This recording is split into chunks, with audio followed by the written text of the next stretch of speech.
Hi hello friends, ಹೇಗಿದ್ದೀರಾ? ಎಲ್ಲರೂ ಚೆನ್ನಾಗಿದ್ದೀರಾ ಅಂತ ಅನ್ಕೊತೀನಿ. ನಾನು ಸಹ ಚೆನ್ನಾಗಿದ್ದೀನಿ. ಫ್ರೆಂಡ್ಸ್, ಏನಪ್ಪ ಇದು ವಿಡಿಯೋ ಮುಂದೆ ನಿಂತ್ಕೊಂಡು ಈ ಥರ ಇವತ್ತು ಮಾತಾಡ್ತಾ ಇದ್ದಾಳೆ ಅಂತ ಅಂದ್ಕೊಂಡಿದ್ದೀರಾ? ರೆಡಿಯಾಗಿ. ಹೌದು ಫ್ರೆಂಡ್ಸ್, ನಾನಿವತ್ತು ಹೊರಗಡೆ ಹೋಗ್ತಾ ಇದ್ದೀನಿ. ಎಲ್ಲಿ ಹೋಗ್ತಾ ಇದ್ದೀನಿ, ಯಾಕೆ ಹೋಗ್ತಾ ಇದ್ದೀನಿ, ಯಾರನ್ನ ಮೀಟ್ ಮಾಡ್ತೀನಿ ಅನ್ನೋದನ್ನ ನಾನು ನಿಮ್ಮ ಹತ್ರ ಶೇರ್ ಮಾಡ್ಕೊತೀನಿ. ನೋಡಿ, ಇವತ್ತು ಮನೆಯಲ್ಲಿ ಸಿಂಪಲ್ಲಾಗಿ ಪೂಜೆ ಮಾಡಿದ್ದೀನಿ. ಇದು ಶುಕ್ರವಾರ ಮತ್ತು ಪೌರ್ಣಮಿ ದಿವಸ ಅಲ್ವಾ, ಹುಣ್ಣಿಮೆ.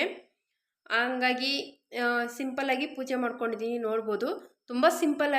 ಅರ್ಜೆಂಟಾಗಿ ಪೂಜೆ ಮಾಡಿರೋದು. ಸಡನ್ನಾಗಿ ಬೆಳಗ್ಗೆ ಫೋನ್ ಮಾಡಿ ಈ ಥರ ಹಿಂಗೆ ಹೋಗ್ತಾ ಇದ್ದೀನಿ ಬನ್ನಿ ಅಂತ ಕರೆದ್ರು ನನ್ನ ಫ್ರೆಂಡ್ ಒಬ್ಬರು. ಅವ್ರು ಯಾರು ಅಂತ ನಾನು ನಿಮಗೆ ಹೇಳ್ತೀನಿ. ಹಾಗೆ ಇವಾಗೆಲ್ಲ ಮನೇಲಿ ಕೆಲಸ ಎಲ್ಲ ಮುಗಿಸಿ ಹೋಗೋದಕ್ಕೂ ಮುಂಚೆ ಅಡುಗೆ ಮನೇಲಿ ಕಿಟಕಿ ಮತ್ತು ಗ್ಯಾಸು ಎಲ್ಲ ನೋಡಿ ಹೋಗ್ಬೇಕಲ್ವ. ಹಂಗೆ ಎಲ್ಲ ಲಾಕ್ ಮಾಡಿಕೊಂಡು ನಾನಿವಾಗ ಮನೆ ಬಿಟ್ಟಿದ್ದೀನಿ. ಇಲ್ಲಿ ಸರ್ಜಾಪುರದ ಹತ್ರ ಇದ್ದೀನಿ, ನೋಡ್ಬೋದು ಫ್ರೆಂಡ್ಸ್. ಮತ್ತು ನಾನು ಬೆಳಗ್ಗೆ ಹೋಗಬೇಕು ಅಂತ ಅಂದ್ಕೊಂಡಿರಲಿಲ್ಲ. ಮಾಮೂಲಿ ಇವತ್ತು ಶುಕ್ರವಾರ ಮತ್ತು ಗುರುವಾರ ಬಂದು ನಾನ್ ವೆಜ್ ಎಲ್ಲ ಸ್ವಲ್ಪ ತಿಂದಿದ್ನಲ್ವ. ನಾನ್ ವೆಜ್ ಎಲ್ಲ ತಿಂದಿದ್ದೆ. ಮತ್ತು ತಲೆಗೆ ಸ್ನಾನ ಮಾಡಿಕೊಂಡು ಇನ್ನು ಬಾಗಿಲಿಗೆ ಅರಿಶಿನ ಕುಂಕುಮ ಎಲ್ಲ ಇಡಬೇಕಾಗಿತ್ತು, ತುಳಸಿ ಕಟ್ಟೆಗೆಲ್ಲ. ನಾನ್ ವೆಜ್ ತಿಂದಾದ್ಮೇಲೆ ಅರಿಶಿನ ಕುಂಕುಮ ಮುಟ್ಟೋದಕ್ಕೆ ಸ್ವಲ್ಪ ಬೇಜಾರಾಗುತ್ತೆ ನನಗೆ. ಅದಕ್ಕೆ ನಾನೇನು ಮಾಡಿದೆ, ಸರಿ ಸ್ವಲ್ಪ ಲೇಟ್ ಆದರೂ ಪರವಾಗಿಲ್ಲ,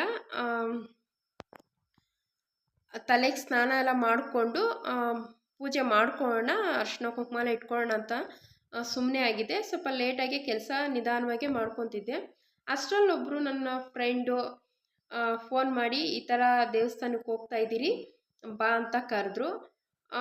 ನಾನು ಹೇಳಿದೆ ಸ್ವಲ್ಪ ದೂರ ಆಗುತ್ತೆ ಅಂತ. ಪರವಾಗಿಲ್ಲ ಬಾ ಅಂತ ಹೇಳಿದ್ರು. ಸರಿ, ವೆಯ್ಟ್ ಮಾಡ್ತೀನಿ ಅಂತ ಹೇಳಿದ್ರಲ್ಲ, ಹಂಗಾಗಿ ನಾನು ಸರಿ ಅಂತ ಅಂದ್ಬಿಟ್ಟು ಇವಾಗ ನಾನು ಹೋಗ್ತಾ ಇದ್ದೀನಿ. ಹೋಗ್ತಾ ಎಲ್ಲಿ ಬಂದಿದ್ದೀನಿ ಅಂತಂದರೆ ಬನಶಂಕರಿ ದೇವಸ್ಥಾನಕ್ಕೆ ಬಂದಿದ್ದೀರಿ ಫ್ರೆಂಡ್ಸ್. ಬನಶಂಕರಿ, ಇವಾಗ ನಾವು ಇಲ್ಲಿ ಬನಶಂಕರಿ ಬಸ್ ಸ್ಟಾಪಲ್ಲಿ ಇದ್ದೀನಿ. ಅವರು ಹೋಗಿದ್ದಾರೆ. ಅವರು ಅಲ್ಲಿ ಹೋಗಿ ನನಗೋಸ್ಕರ ವೆಯ್ಟ್ ಮಾಡ್ತಾಯಿದ್ರು. ನಾನು ಹೇಳಿದೆ ವೆಯ್ಟ್ ಏನು ಮಾಡೋಕ್ಕೆ ಹೋಗಬೇಡಿ, ಯಾಕೆ ಅಂತಂದರೆ ಇವಾಗಲೇ ತುಂಬ ಲೇಟ್ ಆಗಿದೆ, ಕ್ಲೋಸ್ ಮಾಡೋ ಟೈಮು ಸಹ ಆಗ್ತಾಯಿದೆ ಫ್ರೆಂಡ್ಸ್. ದೇವಸ್ಥಾನ ಕ್ಲೋಸ್ ಮಾಡೋ ಟೈಮ್ ಹೋಗ್ಬಿಡುತ್ತೆ. ನಾನೇನೋ ಸ್ವಲ್ಪ ಲೇಟ್ ಆಗಿದ್ದೀನಿ, ನಿಮಗೆ ಪಾಪ ಅಷ್ಟು ಬೇಗ ಬಂದು ನೀವು ಯಾಕೆ ಇನ್ನೂ ದರ್ಶನ ಮಾಡ್ತಿರ್ತೀರ, ಹೋಗ್ಬಿಟ್ಟು ಬನ್ನಿ, ನೀವು ದರ್ಶನ ಮುಗಿಸ್ಕೊಡ್ರಿ, ಅಷ್ಟರಲ್ಲಿ ನಾನು ಬರ್ತೀನಿ ಅಂತ ಹೇಳಿದ್ದೆ. ಅವರು ಸರಿ ಅಂದ್ಬಿಟ್ಟು ದರ್ಶನ ಎಲ್ಲ ಮುಗಿಸ್ಕೊಂಡು ಅವ್ರು ನನಗೋಸ್ಕರ ವೆಯ್ಟ್ ಮಾಡ್ತಾಯಿದ್ರು. ನಾನಿವಾಗ ಹೋಗ್ತಾ ಇದ್ದೀನಿ.